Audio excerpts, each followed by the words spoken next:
Es el que hace milagros, es el que nos guía. Sigamos adorándole a nuestro Padre, para que si está en su voluntad, esa sanación, ese problema, se han quitado de nosotros. Están con nosotros. Debemos mover, te adoraré, te adoraré. Aquí estás, obrando en mí, te adoraré, te adoraré. Aquí estás, debemos mover, te adoraré, te adoraré. Aquí estás, obrando en mí, te adoraré, te adoraré. Milagroso, abres camino, cumples promesa, luz en tinieblas, mi Dios, así eres tú. Milagroso, abres camino, cumples promesa, luz en tinieblas, mi Dios, así eres tú. Aquí estás. Aquí estás. Mi corazón, te adoraré, te adoraré. Aquí estás, tocando mi corazón, te adoraré, te adoraré. Milagroso, abres camino, cumples promesas, luz en tinieblas, mi Dios, así eres tú. Milagroso, abres camino, cumples promesas, luz en tinieblas, mi Dios, así eres tú. Aquí estás, tocando mi corazón, te adoraré, te adoraré. Aquí estás, sanando mi corazón, te adoraré, te adoraré. Milagroso, abres camino, cumples promesas, luz en tinieblas, mi Dios, así eres tú. Milagroso, abres camino, cumples promesas, luz en tinieblas, mi Dios, así eres tú. Así eres tú. Así eres tú, así eres tú, así eres tú, así eres tú,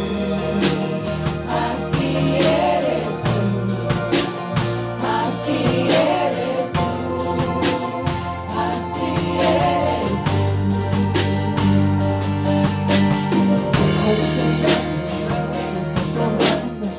Aunque no pueda ver, estás sobrando.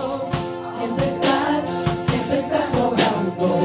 Siempre estás sobrando. Iglesia. Aunque no pueda ver, estás sobrando. Aunque no pueda ver, estás sobrando. Siempre estás sobrando.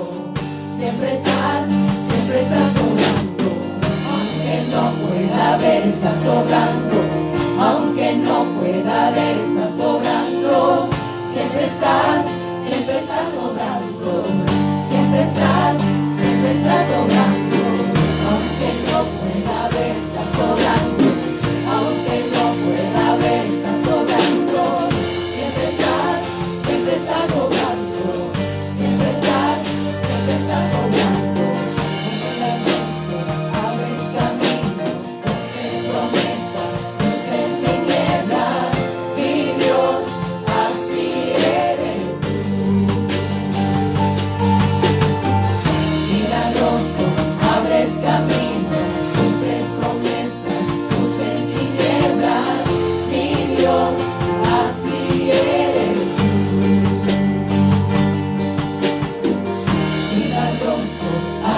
camino, cumples promesas, luz en tinieblas, mi Dios, así eres tú. Y como nuestro Dios, así eres tú, así eres tú, así eres tú, así eres tú.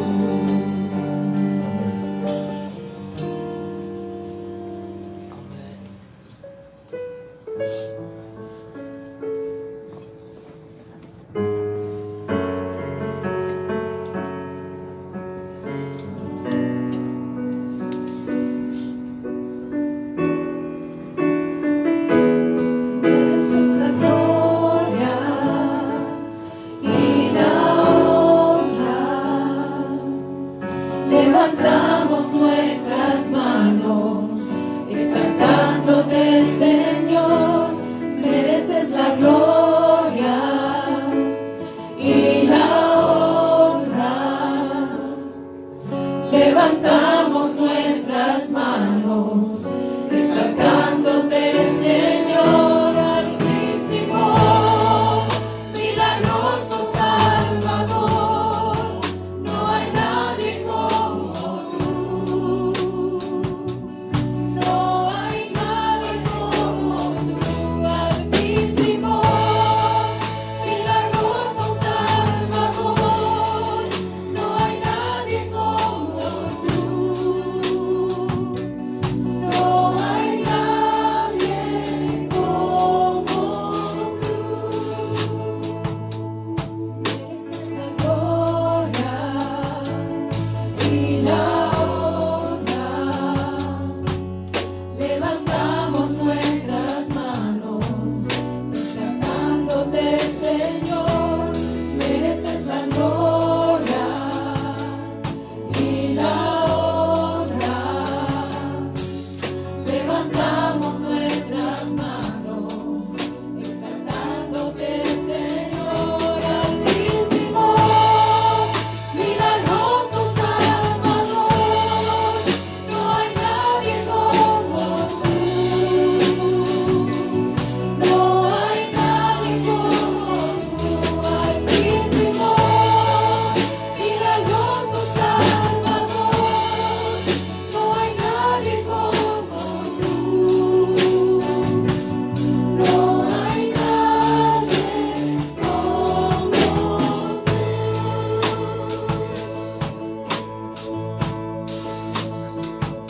Altísimo, milagroso Salvador. No hay nadie como tú, no hay nadie como tú, altísimo, milagroso Salvador. No hay nadie como tú, no hay nadie como tú, no hay nadie como tú, no hay nadie como tú.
el Señor, digno es el Señor. Gracias por la cruz, Dios, por el precio que Él pagó. Mi pecado y dolor, tu amor vino, sublime gracia das. Gracias por tu amor, Dios, por las manos que di, pues tu río me limpió y vivo al fin tu perdón y salvación.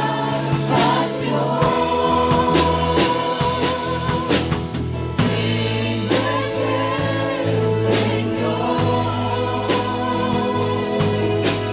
en su trono está. Coronado con poder, el reina en majestad. Exaltado Rey, Cristo vivo de Dios, moriste en la cruz en mi lugar. Digno es el Señor,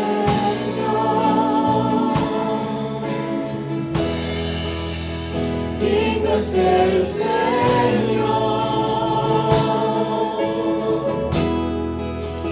digno es el Señor,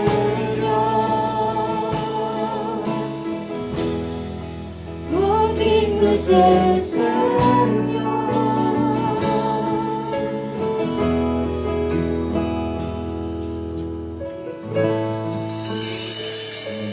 Pueden sentarse.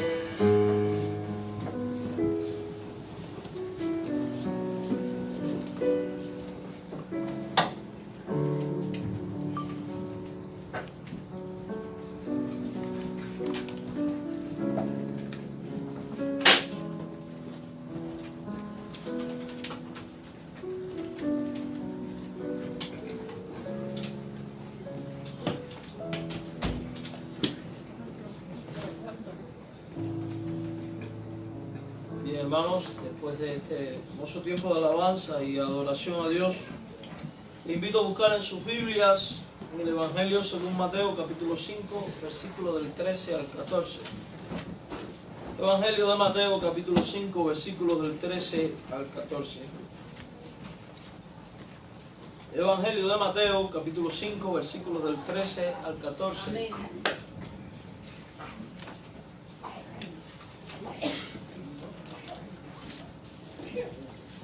Evangelio de Mateo, capítulo 5, versículos del 13 al 14. Amén. Amén.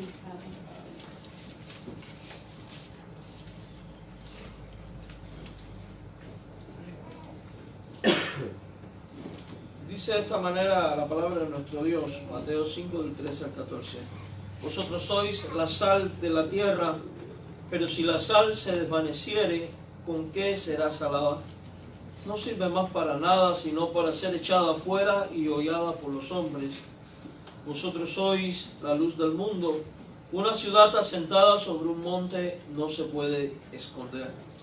Ni se enciende una luz y se pone debajo de un almud, sino sobre el candelero, y alumbra a todos los que están en casa. Así alumbre vuestra luz delante de los hombres, para que vean que en vuestras buenas obras y glorifiquen a vuestro Padre que está en los cielos. Oramos. Señor Dios, te damos gracias por tu palabra, la Biblia, y suplicamos la asistencia de tu Santo Espíritu para que nos guíe durante la exposición. Háblanos a través de ella, Padre. Ministra cada corazón aquí presente. Cada persona que de alguna manera u otra va a estar participando de este mensaje, ya sea aquí o vía internet. Que la palabra expuesta, Señor, no vuelva vacía, sino con frutos. Prepara nuestro corazón para recibir de ti, Señor. Alabamos tu nombre, te bendecimos, te damos gracias por esta tu palabra. Rogándote que seas tú quien quites lo humano y lo terrenal, seas tú quien ministra nuestros corazones. Por Cristo nuestro Señor te lo imploramos. Amén. Bien, amados hermanos, en esta mañana continuamos estudiando sobre la pureza moral de Dios. Y hoy vamos a estar hablando acerca de su rectitud. En el mensaje anterior aprendimos a la luz de la Biblia que la santidad es una de las características y, como dirían algunos, el atributo más grande que tiene Dios nuestro Señor. La santidad forma parte de la pureza moral de Dios. Lo vimos la semana pasada. También tenemos, a la luz de la Biblia, el reto de ser sal y luz de este mundo, según el texto que acabamos de leer. Lo cual implica que nosotros somos llamados a andar en rectitud ante Dios y ante los hombres. Tenemos este reto, pero la gran realidad es que solo se puede ser sal y luz cuando se tiene los atributos propios que hacen efectiva la acción de la sal y la luz. Dios es sal también, Dios es luz. Y nosotros debemos de ser sal y luz. Dios es el mejor ejemplo de cómo ser esto. Y por eso, si deseamos ser sal y luz del mundo, hemos de mirar a Dios, hemos de contemplarle, hemos de examinarle y hacer ajustes en nuestras vidas para adoptar cambios que sean concretos y específicos a fin de ser hecho a imagen de Dios, a imitación de Dios, en su pureza moral, en sus atributos, incluyendo la rectitud. Y es precisamente la rectitud la segunda cualidad o característica moral de Dios que queremos estudiar hoy. El diccionario de la lengua española define la palabra rectitud como la cualidad de la persona o cosa que es recta y justa en el sentido moral. Entonces eso significa que cuando nosotros hablamos de la rectitud de Dios, nos estamos refiriendo a su justicia moral al actuar, de tal manera que nos lleva a darnos cuenta que Dios siempre obra con rectitud perfecta en todo asunto, y se exige entonces de nosotros que a imitación de Dios actuemos en rectitud moral ante todas circunstancias. Ahora, ¿qué nos enseña la Biblia sobre dicha rectitud? Sobre esta característica de su naturaleza moral. ¿Cómo debe de afectar a nuestra vida? La Biblia enseña en primer lugar que la Biblia misma es una expresión verdadera de la rectitud moral de Dios. ¿Y por qué si estamos hablando de Dios saltamos a hablar de la Biblia? Porque la Biblia es palabra de Dios. Porque la Biblia vino de Dios. Porque la Biblia es la voz de Dios para los creyentes a lo largo de toda la historia. La Biblia es ese mensaje que viene del Padre. Es un reflejo del Padre. Dios es un ser invisible. No le vemos. Pero es un ser que es una persona. Significa que tiene entendimiento, personalidad y voluntad propia. Es un ser que se comunica. Y se comunica con nosotros a través de la Biblia. Por eso es importante saber lo que enseña la Biblia sobre la Biblia, valga la redundancia. Amados hermanos, la palabra de Dios, siendo que es una expresión verdadera de la naturaleza de Dios, es tan perfecta como Dios. Cuando hablamos de perfección nos referimos al hecho de que es infalible, es inerrante, no contiene errores. Y decimos esto porque un Dios santo, perfecto, un Dios recto como el Dios nuestro, que se quiere comunicar con sus hijos, que quiere revelarle a su pueblo su consejo, su voluntad, su persona, su naturaleza, porque quiere que nosotros vivamos para alabanza de su gloria, participando de la misma santidad de Él, de la misma pureza moral. No puede por naturaleza, por compromiso y por rectitud, dejar por escrito una Biblia llena de errores y de incongruencias. Eso es un absurdo. Esto generaría inseguridad en la vida del creyente, generaría dudas sobre si está haciendo o no la voluntad de Dios. Un acto así generaría confusión y pondría a Dios en tela de juicio en cuanto a su perfección, en cuanto a su rectitud, en cuanto a su pureza moral. Eso haría de Dios una persona poco o nada fiable. Por eso creemos que la Biblia es perfecta, así como Dios es perfecto, y es una expresión de la naturaleza santa, perfecta y recta de Dios. Y así los creyentes, los santos hombres de Dios en los tiempos bíblicos y también en nuestros tiempos, deben creerlo y asimilarlo, porque así fue dicho por el Padre. Quiero que meditemos en lo que nos enseña el Salmo 19, versículos del 7 al 9, y que leamos con detenimiento este pasaje de la Escritura con espíritu de meditación, reflexionando en esto, tomando en cuenta a Dios como un ser que es recto en pureza moral. Dice la Biblia: la ley de Jehová es perfecta, que convierte el alma. El testimonio de Jehová es fiel, que hace sabio al sencillo. Los mandamientos de Jehová son rectos, que alegran el corazón. El precepto de Jehová es puro, que alumbra los ojos. El temor de Jehová es limpio, que permanece para siempre. Los juicios de Jehová son verdad, todos justos. Mire cuántas cosas dice sobre la Biblia. O sea que en esta porción bíblica el autor usa 6 sustantivos para referirse al mensaje divino, para hacer alusión al mismo libro, al mismo texto que es la palabra de Dios, que es la Biblia. Y son la palabra ley, testimonio, mandamiento, precepto, temor y juicio.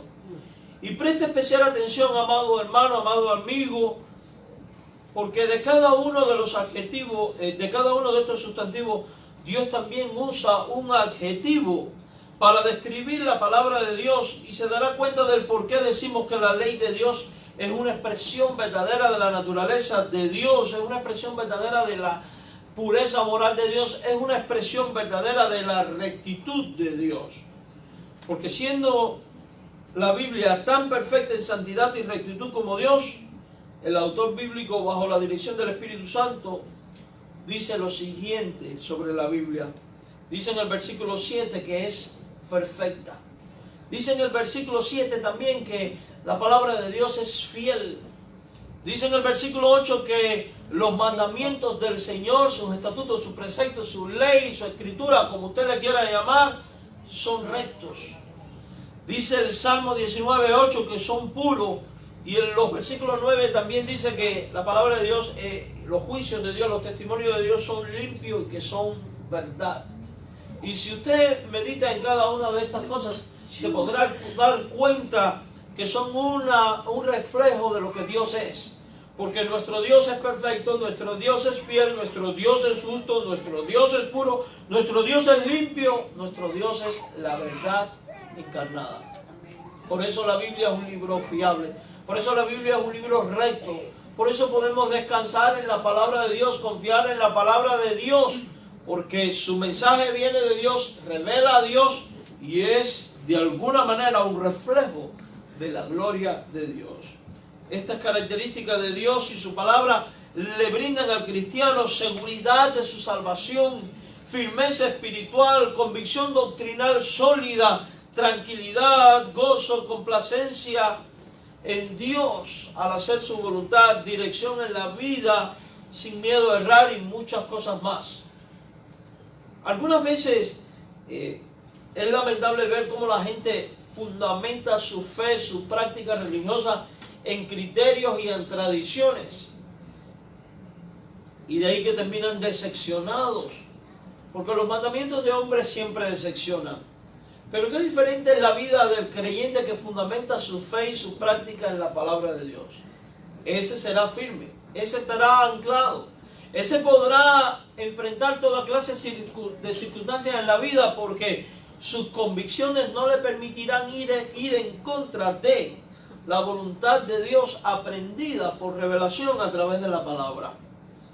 En determinado momento de la historia, cuando a Martín Lutero se le pide que se retracte de las 95 tesis que habían venido a la existencia por el estudio algo de la palabra de Dios, y tras haber experimentado una conversión, tomando en cuenta el texto que dice el justo por la fe vivirá, y empieza a enseñar la salvación por gracia por medio de la fe, la Iglesia Católica Romana le exige que se retracte, y en ese juicio que le hacen, él dice estas palabras: probadme por las Escrituras que estoy equivocado y me retractaré.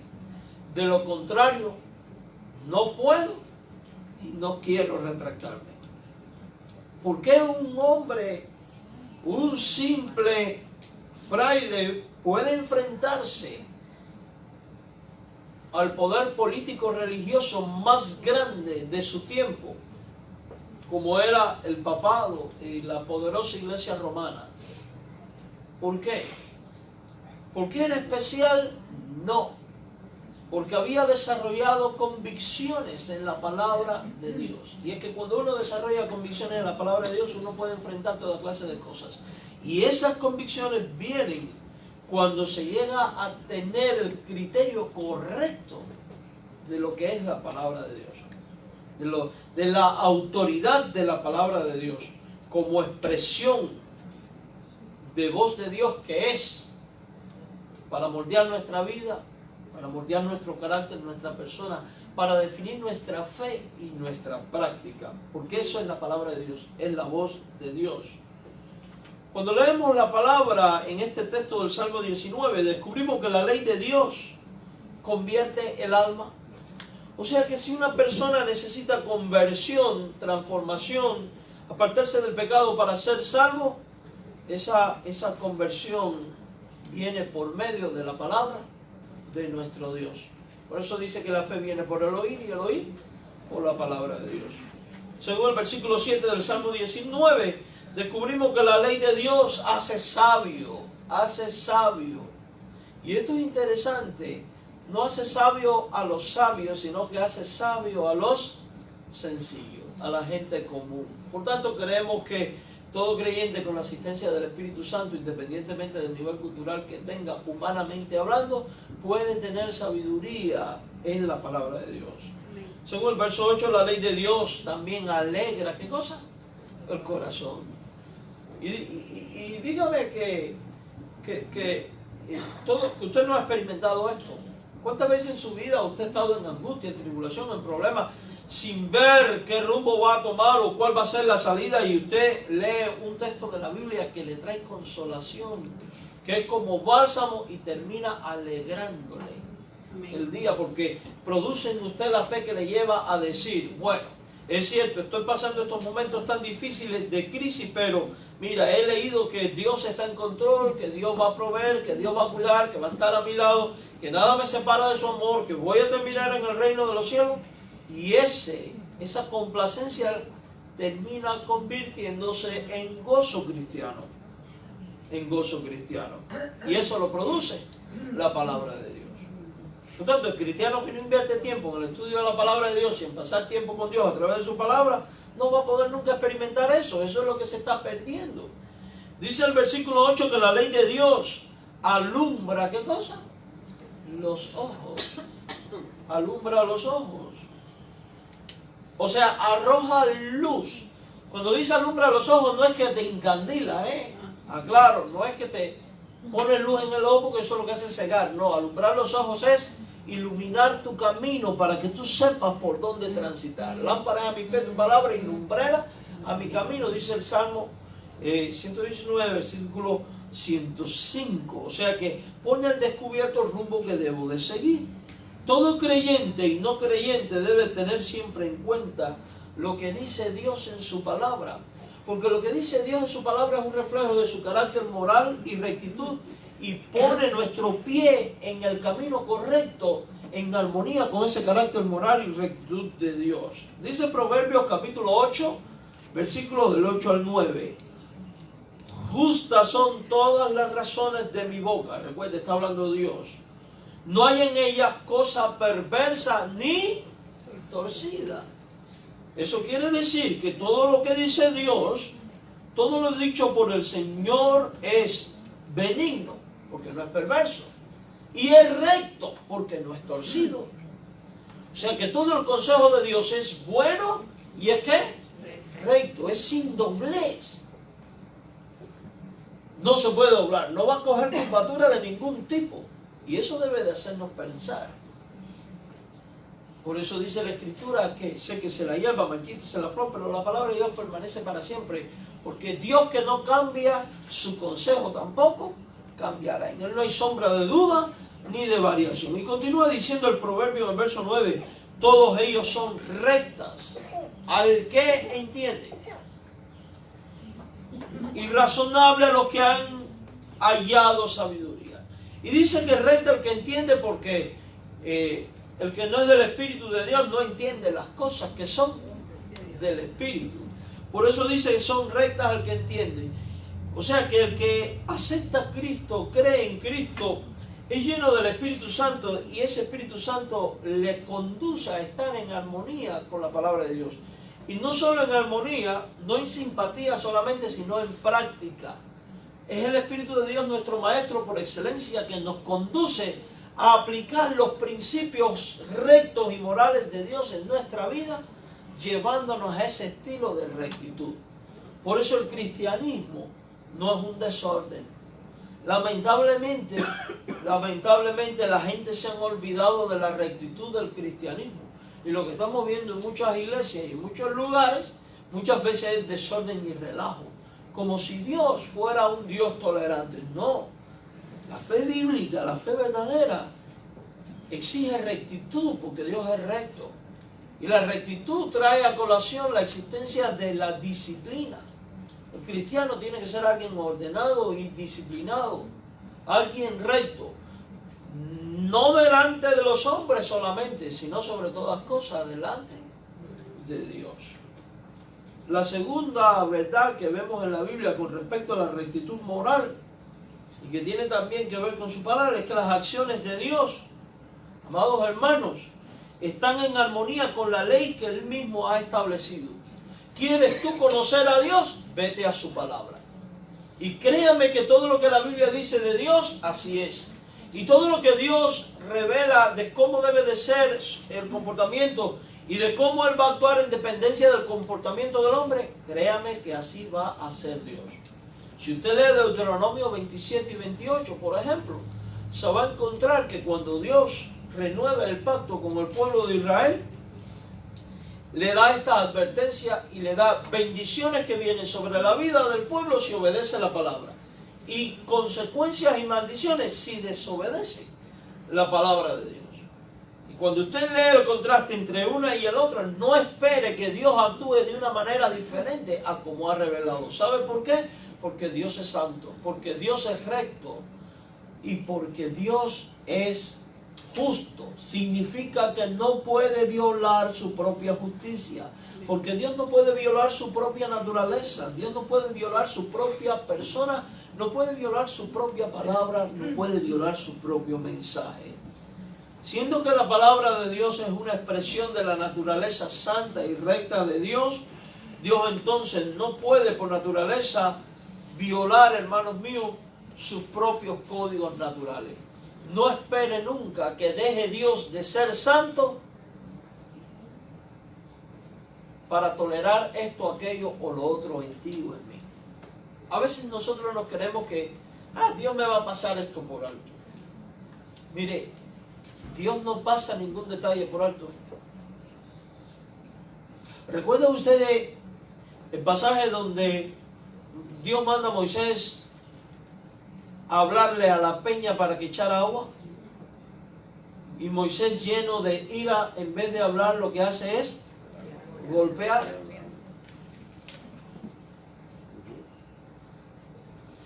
ese simple acto que no le dio la gloria a Dios y de cambiar una acción por la otra le costó a Moisés que Dios no le permitió entrar a la tierra prometida a la cual él iba. Y si alguien pudo haberle tolerado a Dios, era Moisés. Pero Dios es justo, no hace acepción de personas. Dios no viola su carácter recto y moral, no lo hace. Tú me fallaste como los otros, tú no entras. Y al parecer Moisés seguía orando y orando, pretendiendo querer cambiar la mente de Dios, y hay un momento donde Dios le dice, no me pidas más esto y no hables más del tema. No, mi hermano. Dios no va a cambiar ninguna de sus leyes ni de su naturaleza por tolerar algo indebido en ti o en mí. Somos tú y yo los que tenemos que cambiar nuestra forma de pensar, de vivir y de actuar para ajustarnos a la rectitud de nuestro Dios.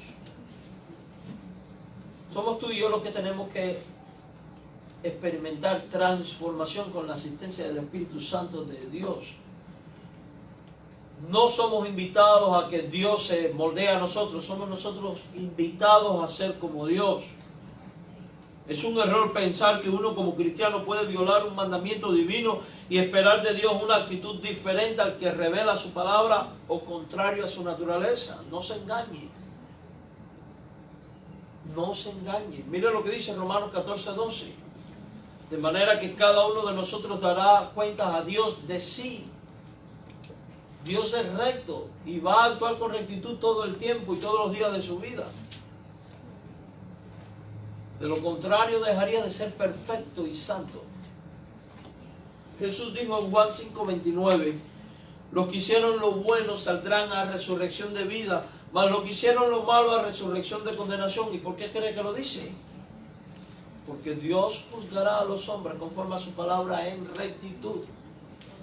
Y estas palabras tienen que ser un incentivo para que nosotros andemos en rectitud de vida. ¿Sabe por qué Dios es recto y puede exigir rectitud, hermano? Porque Dios es una expresión activa de lo que nos pide. En Él no hay, nunca ha habido y nunca habrá pecado. Él no peca ni tienta ni insta a nadie al pecado. Por tanto, podríamos hablar en estos términos. Él tiene testimonio para exigir de nosotros rectitud y santidad. Santiago 1:13 dice, cuando alguno es tentado, no diga que es tentado de parte de Dios, porque Dios no puede ser tentado por el mal, ni Él tienta a nadie. Dios es ejemplo en rectitud moral. Por eso nosotros que tenemos el llamado, nosotros que tenemos el compromiso de ser santo como Dios es santo y por ende recto como Dios es recto, hemos de mirar a Dios en nuestras debilidades e imitarle, y con arrepentimiento, con oración, con ayuno y ayuda del Espíritu Santo desarrollar en nuestras vidas, en nuestro carácter, la misma rectitud moral de Dios. Dios no quiere que llevemos vidas torcidas. Abraham creía esto de Dios. Abraham creía que Dios era recto y justo.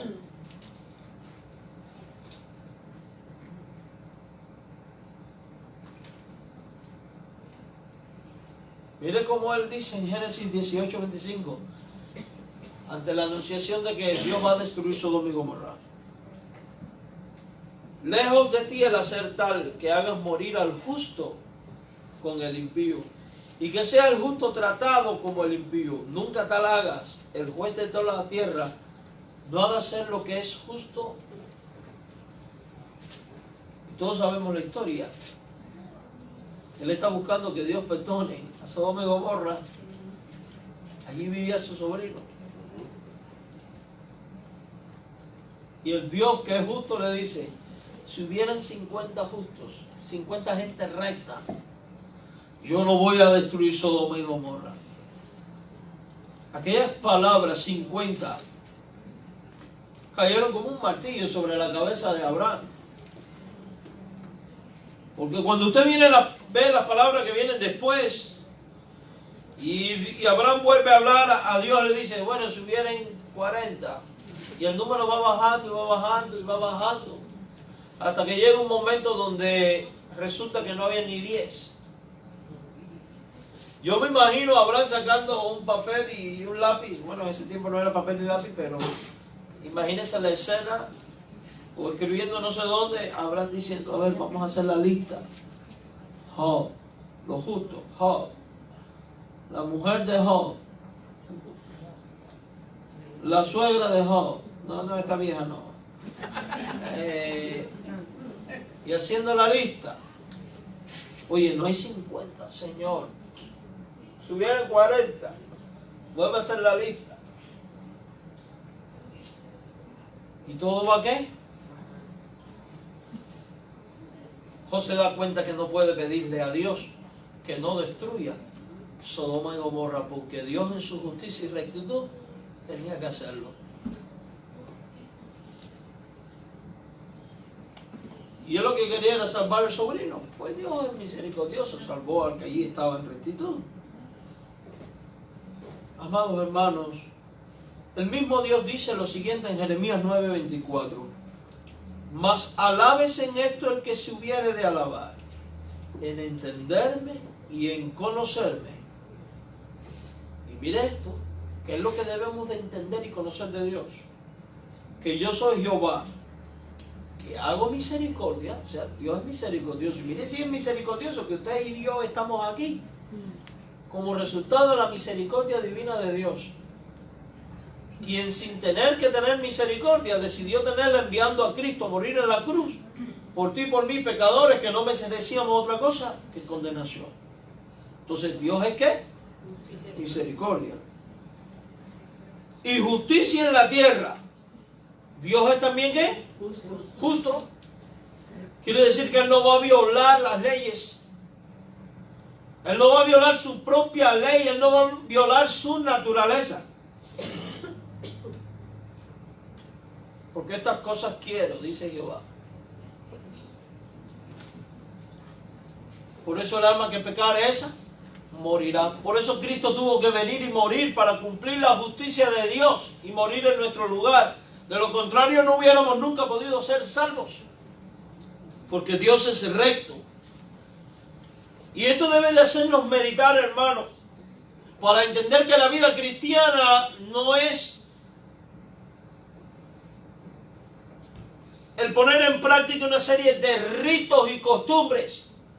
Bueno, pastor, pero es que nosotros no tenemos ritualismo, porque los bautistas no hacemos esto, y los bautistas no, por mi culpa, por mi grupo, de mi gran culpa, y los bautistas no. Mire, le voy a decir algo, cada quien tiene sus propios ritos y crea sus propias costumbres. A lo mejor no hacemos esto y no nos damos golpes de pecho y otras cosas, pero tenemos otras costumbres que son tan dañinas como estas otras, porque nos llevan al ritualismo y a pensar de que Dios va a actuar en favor tuyo y mío por el mero hecho de yo hacer esto, aquello, lo otro, o estar aquí, allá o acá. Y eso no es así. Hemos de entender que nuestro Dios quiere una relación personal con nosotros, de amor. Una relación que implica compromiso, que implica obediencia, que implica transformación, que implica calidad de vida, que implica andar en rectitud, implica andar sin doblez, implica tener convicciones y ser movidos a actuar por convicciones, no por gustos o preferencias. Hago esto, aquello y lo otro porque la palabra de Dios me lo enseña. No hago esto, aquello y lo otro porque la palabra de Dios no lo enseña. Punto. Entendiendo que si estoy dejando de hacer algo que Dios me pide que haga, entonces le estoy fallando a Dios, no estoy andando en rectitud. Y voy a dar cuentas a Dios por ello. Y voy a experimentar consecuencias por no andar en rectitud. No hay en la Biblia una sola persona que haya andado de manera torcida y haya experimentado bendición. No lo hay y no lo va a haber nunca. Usted no va a ser la excepción. Por tanto, eso nos debe motivar a escudriñar la palabra de Dios, orar, meditar, buscar en Dios, contemplar su gloria, su majestad, su santidad, sus perfecciones y preguntarme, ¿estoy yo viviendo así? Y si descubro que hay áreas en las cuales aún no estoy andando en rectitud, pues he de enfocarme a trabajar para que estas áreas sean superadas. ¿Y por qué deben de ser superadas? Porque mi Dios me lo pide. Porque mi Dios lo quiere y eso es suficiente. Aunque no hubiera bendiciones que recibir por superar dichas áreas, por el mero hecho de que nuestro Dios lo pide, ha de ser obedecido. Recuerde esto, andar en la rectitud de Dios es tener calidad de vida. Es tener calidad de vida.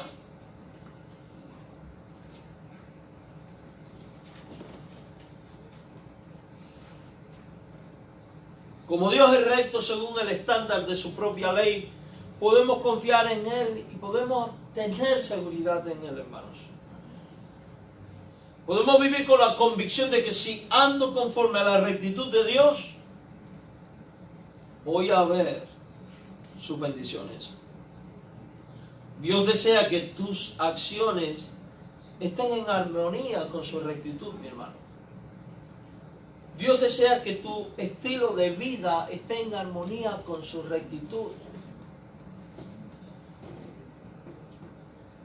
Que tus pensamientos estén en armonía con su rectitud. Los verdaderos salvos son identificados en la Biblia con la buena semilla, ¿verdad? ¿Recuerdan el pasaje? La buena semilla que cae en la buena tierra.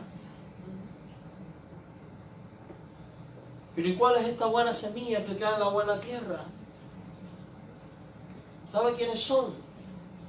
Son los que con corazón bueno, los que con un corazón recto, dice la Biblia, tienen la palabra oída como la han retenido, o sea, puesto en práctica, se vuelven fructíferos. Vamos a leer el texto. Lucas 8:15.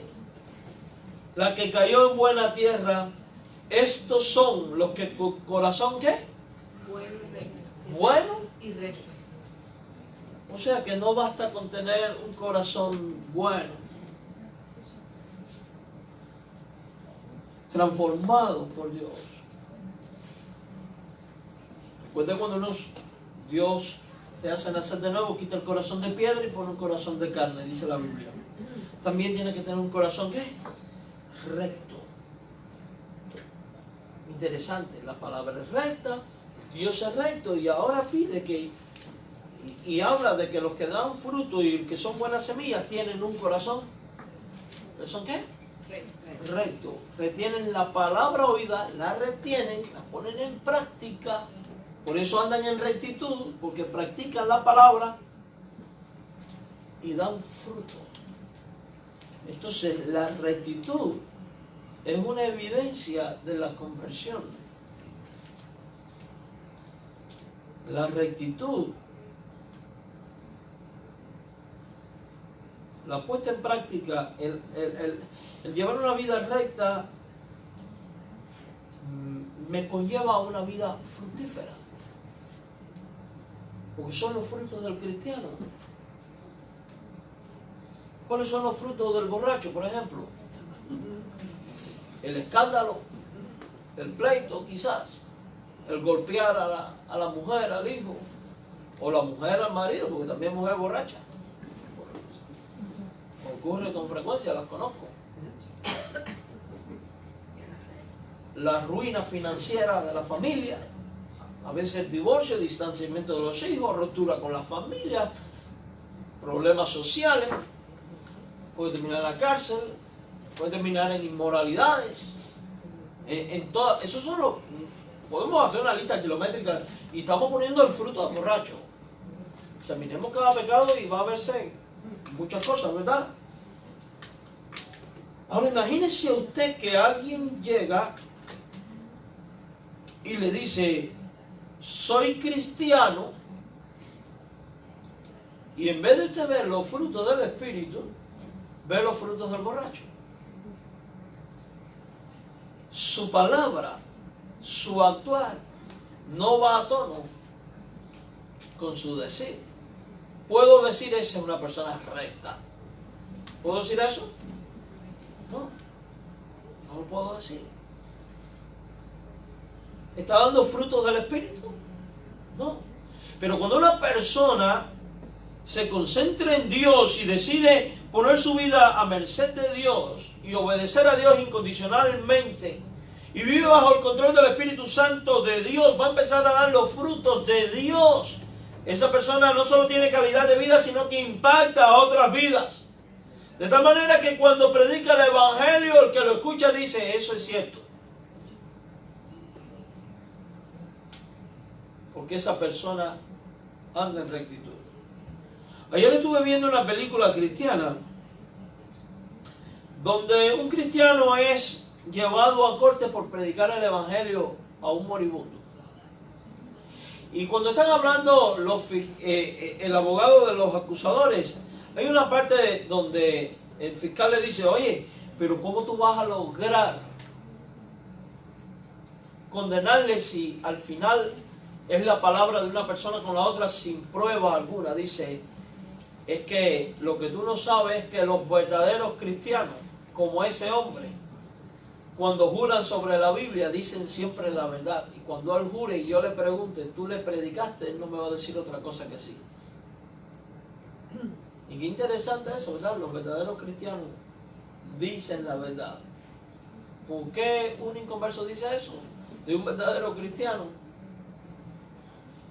Pregúntale qué opina de un falso cristiano que decirá eso, no dicen la verdad. Porque es que el actual cristiano tiene que ser, el verdadero cristiano se conduce en rectitud. Porque sabe que la rectitud agrada a Dios. Agrada a Dios. Así habla el salmista de los que escuchan, meditan y obedecen la ley de Dios. O sea que andan en rectitud para con Dios, en obediencia a la palabra. El salmista dice, bienaventurado el varón que no anduvo en consejo de malos, ni estuvo en camino de pecadores, ni en sillas escarnecedores se ha sentado, sino que en la ley de Jehová está su delicia, y en su ley medita de día y de noche. Verso 3, será como árbol plantado junto a corrientes de agua, da su fruto en su tiempo, su hoja no cae, todo lo que hace prosperará. Y aquí vemos las bendiciones. Primero, es bienaventurado, o sea, dichoso. Segundo, es fructífero. Y tercero, todo lo que hace le saldrá bien. Cuando uno anda en rectitud se vuelve fructífero y todo lo que hace le va a salir bien. Estimado hermano y amigo, recuerde que solo los rectos de corazón, los que viven en armonía con la rectitud de Dios, son los que heredan el reino de Dios. Y eso es lo que dice Proverbios 2:21. Porque los rectos habitarán la tierra. Recuerda, es una expresión para el reino de Dios. Los rectos habitarán la tierra y los perfectos permanecerán en ella.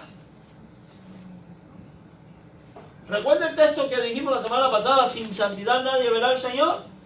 Aquí lo tiene en otra manera expresada. Los rectos habitan la tierra. ¿Qué es lo opuesto a esto? El que no anda en rectitud no espere heredar el reino de Dios. El que no anda en santidad y perfección de vida ante los ojos de Dios, viviendo en armonía con Dios y su palabra, no esperen heredar el reino de Dios. Es importante que entiendas que Dios no quiere que nadie se pierda, sino que todos procedan al arrepentimiento, y más cuando el tiempo para ellos se acaba. Y por eso deja claro estas cosas, para que si estás llevando vida torcida te arrepientas y vuelvas a la senda de rectitud.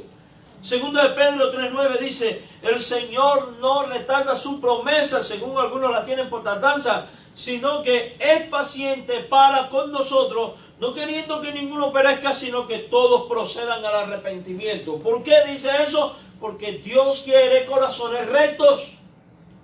Porque Dios no quiere descargar ira sobre ti. Dios quiere que tú vayas al cielo. El arrepentimiento no es solo para salvación, hermanos. Es también para santificación, para obediencia, para aún andar en rectitud. Por eso cada día debemos de arrepentirnos de nuestros pecados, examinar nuestra vida y buscar crecer. No estar siempre en el mismo, con la misma curva. No. Hemos venido a los pies de la cruz todos torcidos. Pero Dios quiere que pasemos por la puerta de la eternidad ya lo más derecho posible. Efesios 1:4 dice que Dios nos escogió en Él antes de la fundación del mundo para que fuésemos santos y sin mancha delante de Él, o sea, rectos. Salud. Y que siempre estornuda en este versículo. Dios quiere verte andar en rectitud de vida porque Dios quiere verte en su reino, mi hermano. Ahora la rectitud no solo produce beneficios y bendiciones en el reino de Dios. La rectitud también produce beneficios y bendiciones mientras está aquí en este peregrinar. Amén. La Escritura dice en Proverbios 16:17, el camino de los rectos se aparta del mal. Su vida guarda el que guarda su camino. Su vida guarda el que guarda su camino. Precioso, ¿verdad? Quien anda en rectitud se aparta del mal y guarda su vida. Dios conoce los corazones y acciones de los rectos, hermano, y las recompensa. Dice Proverbios 10, versículo 10 al 11, pesa falsa y medida falsa, ambas cosas son abominación a Jehová. Aún el muchacho es conocido por sus hechos. Si su conducta fuere limpia y recta. O sea que el andar en rectitud te dará fama, buen nombre. Y en esta vida uno necesita tener un buen nombre. Cuando hablo de buen nombre no estoy hablando de Héctor y de José y de Tiburcio y de otros nombres que hay por ahí. Ni Yunieski ni nada de eso. Hablo de testimonio. Hablo de moral.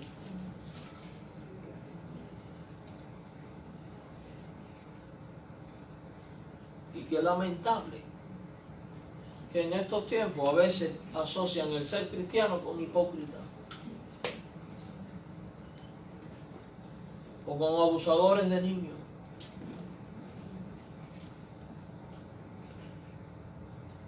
Qué tristeza, ¿verdad? ¿Sabe quiénes han causado eso? Nosotros. ¿Por qué?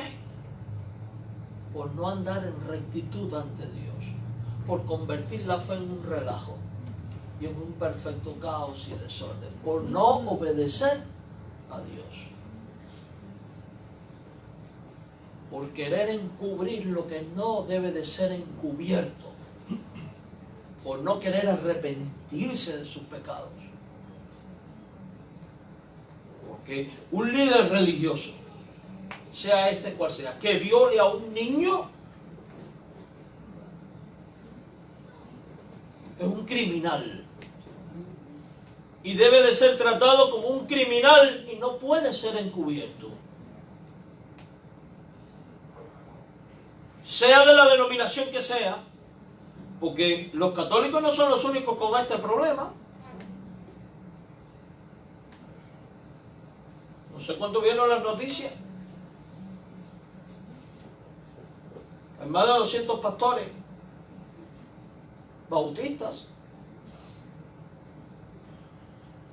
incriminados ahora.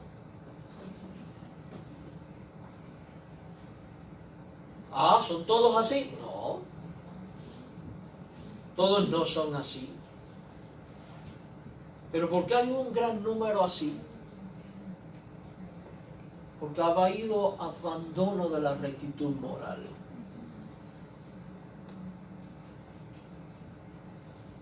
Porque las iglesias han bajado sus estándares de rectitud y llaman a cualquiera como pastor. Y no miden las cosas a la luz de las exigencias bíblicas. Y estas son las consecuencias.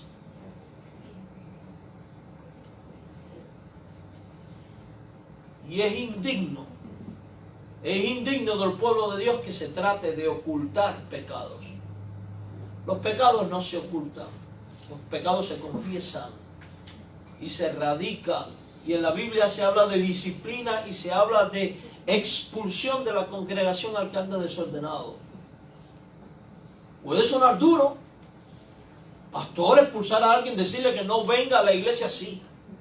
1 Corintios capítulo 5, si alguno que llamándose cristiano fuera adúltero, fornicario, ladrón, homicida, dice, a los de afuera los juzga Dios, pero los de adentro los juzgan vosotros. Quiten a ese perverso de en medio de ustedes. En otras palabras, no los dejen ni congregarse.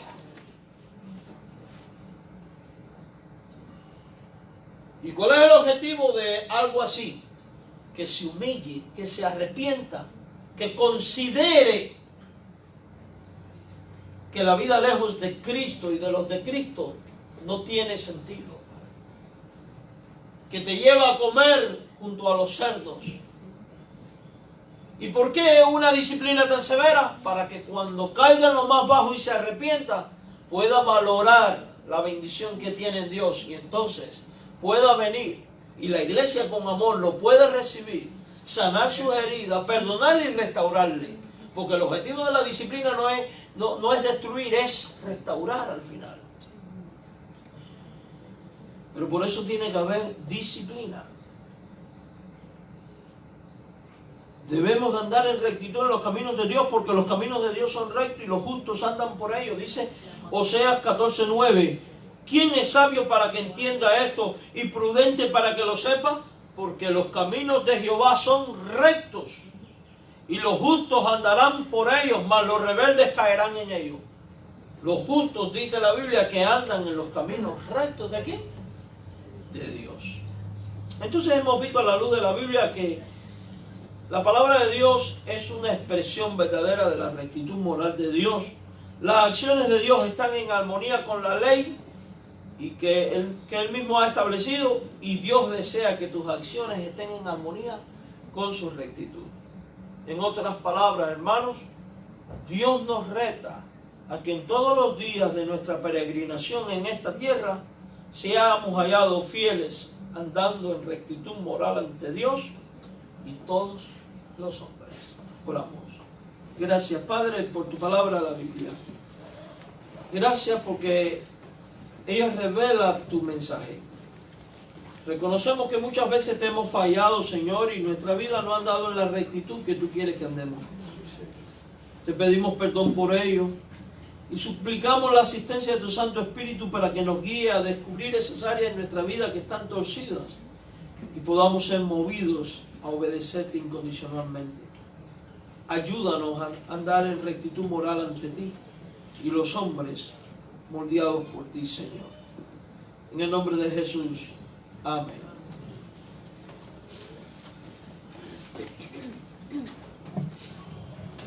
Mis amados hermanos en el Señor, la palabra de Dios dice que cada vez que nos reunamos para recordar el sacrificio de Cristo, lo hagamos con acción de gracias. Pero dice también la palabra de nuestro Dios, pruébese cada uno a sí mismo, coma del pan, beba de la copa, porque el que come y bebe sin discernir el cuerpo y la sangre del Señor, juicio come y bebe para sí. Por eso en esta mañana, al participar del memorial, te invito a que confesemos nuestras faltas y nuestros pecados, para buscar de Dios esa pureza y dignidad que es menester tener para participar de esta comunión. Le invito a la oración personal, a la confesión.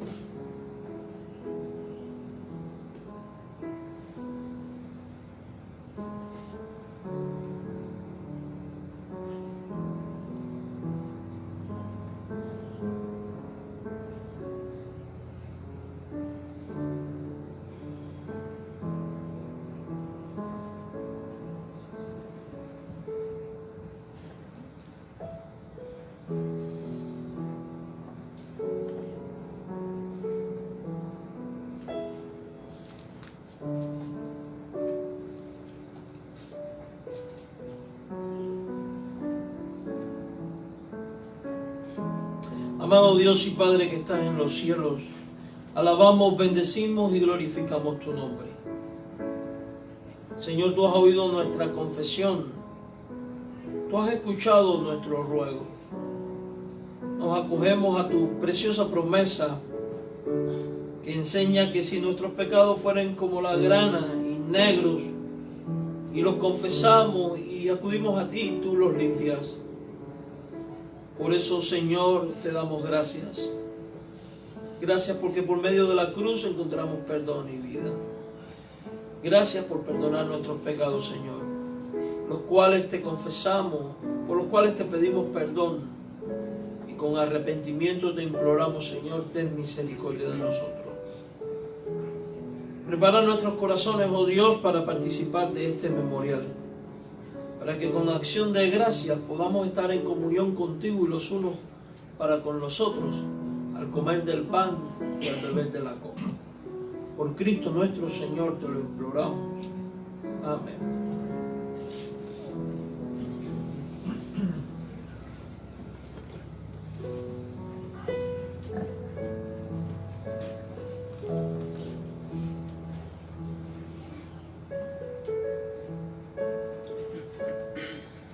Quiero recordar que solo deben participar de este memorial aquellos que, habiendo creído en Cristo como Señor y Salvador, han sido bautizados en nombre del Padre, del Hijo y del Espíritu Santo, y por inmersión, y viven a plena comunión con Dios y su iglesia.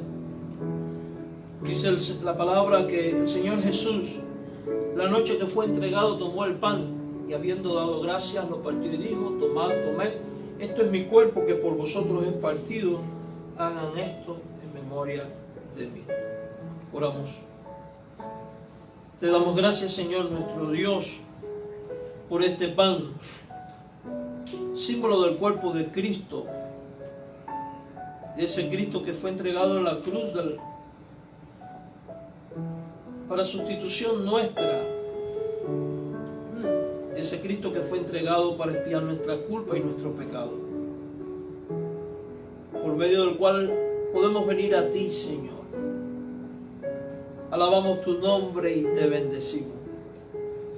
Bendice, Señor, este pan, para que al participar de él nosotros podamos ser uno en ti. Gracias, Señor. Gracias por el precio de nuestra salvación. No lo merecíamos y aún así tú lo hiciste. Por Cristo nuestro Salvador. Bendice este pan y que sea el mismo de bendición a nosotros. Oramos en el nombre de Jesús. Amén.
Señor Jesús dijo: tomad, comed, hagan esto en memoria de mí. Comamos nosotros en memoria del Señor.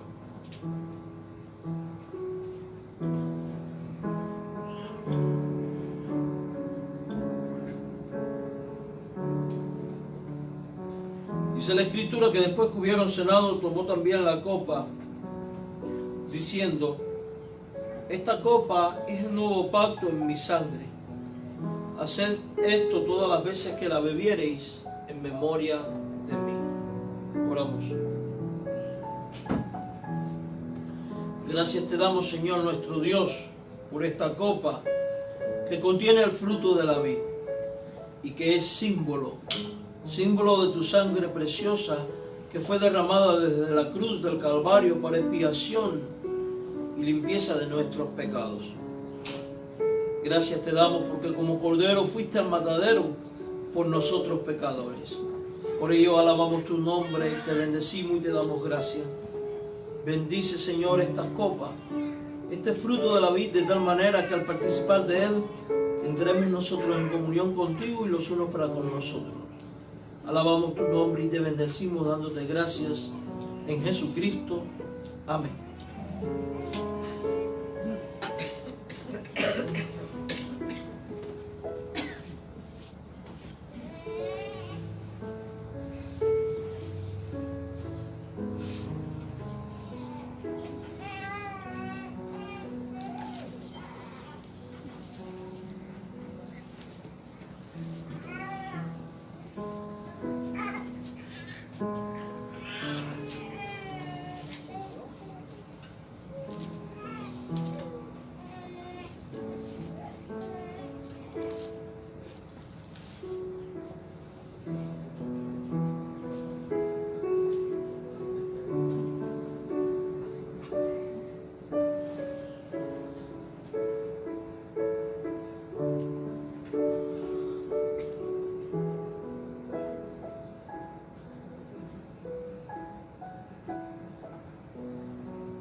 El Señor Jesús dijo: tomad, bebed, hagan esto en memoria de mí. Vivamos nosotros en memoria del Señor.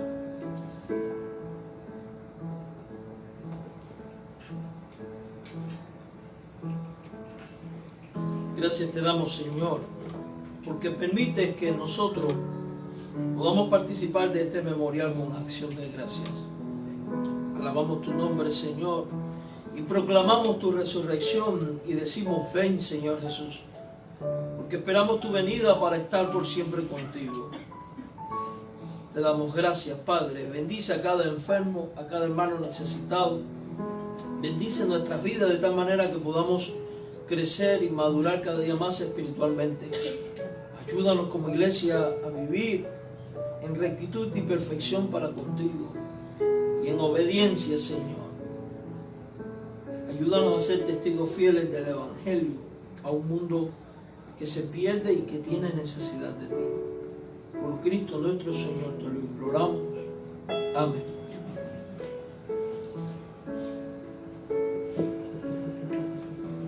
Nos dice la palabra de nuestro Dios que la noche que el Señor instituyó la cena, después que hubieron participado del pan y de la copa, cantaron alabanzas al Señor. Ellos cantaban un salmo en particular. Nosotros hoy lo hacemos dando testimonio de lo que Él ha hecho por nosotros. Pero hemos de hacerlo con júbilo y hemos de hacerlo con acción de gracias. ¿Por qué? Porque nuestro Cristo se entregó en la cruz, fue sepultado, resucitó al tercer día, ascendió a los cielos y de allí vendrá a reinar en gloria para llevarnos a su morada santa a fin de que estemos con Él por la eternidad. Así que puesto de pie, alabemos su nombre con júbilo.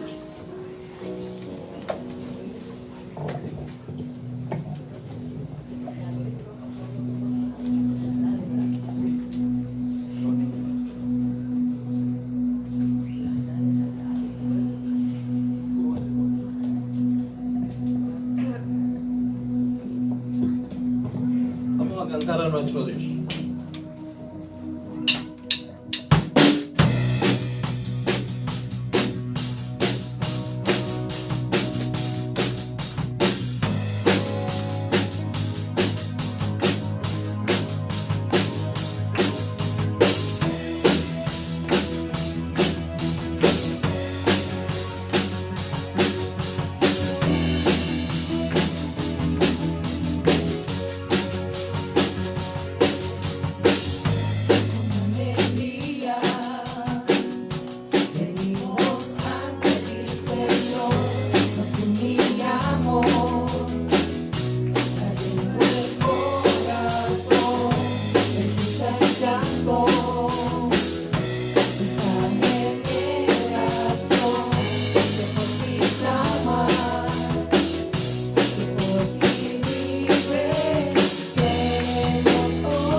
Brilla Jesús, brilla entre tu pueblo, ven, danos poder, danos tu luz, que venga tu reino, brilla, brilla en mí, en mí. Brilla,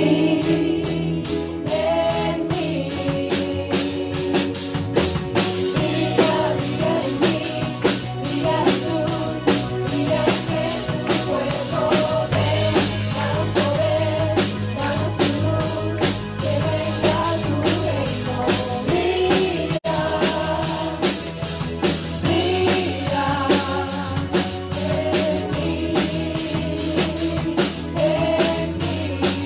que venga tu reino, brilla, brilla en mí, brilla,